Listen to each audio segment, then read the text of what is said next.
বলছি আপনাদের রাজ্য সম্মেলন রয়েছে, তো সেই সম্মেলনের প্রস্তুতি কেমন চলছে কী বলবেন? পশ্চিমবঙ্গ CI2 13তম রাজ্য সম্মেলন হলদিয়া টাউনশিপ এলাকায় অনুষ্ঠিত হচ্ছে 13 থেকে 15ই জুন। সেই হিসাবে সেই উপলক্ষে আজকে কোলাঘাট বিবেকানন্দ মোড়ে বিবেকানন্দ মোড়ে সেমিনার অনুষ্ঠিত হলো।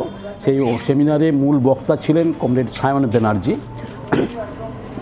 বামপন্থা দুর্বল হলে দেশের জনগণের রুটি রুজির অধিকার খর্ব হয়, এই প্রসঙ্গে তিনি যথারীতি ভালো বক্তব্য রেখেছেন। সেই সভার পক্ষ থেকে তাকে অভিনন্দন জানানো হয়েছে। এই যে সম্মেলন হচ্ছে CI2-র শ্রমিক স্বার্থে লড়াই আন্দোলন চালিয়ে যাচ্ছে। কোলাঘাটের সিটু কী অবস্থা রয়েছে, সংগঠন কী অবস্থা রয়েছে? কোলাঘাটে সিটু আছে, মূলত অনেক দিন ধরেই চলছে। সেখানে অবস্থা মোটামুটি ভালো। এখানে সদস্য সংখ্যাও বৃদ্ধি পেয়েছে আগের তুলনায়। তা আন্দোলন চালিয়ে যাওয়া হচ্ছে। ঠিক আছে, নামটা হচ্ছে কমরেড নারায়ণচন্দ্র মণ্ডল। এখানে CI2-র কোলাঘাট রিজিওনাল কমিটির সভাপতি।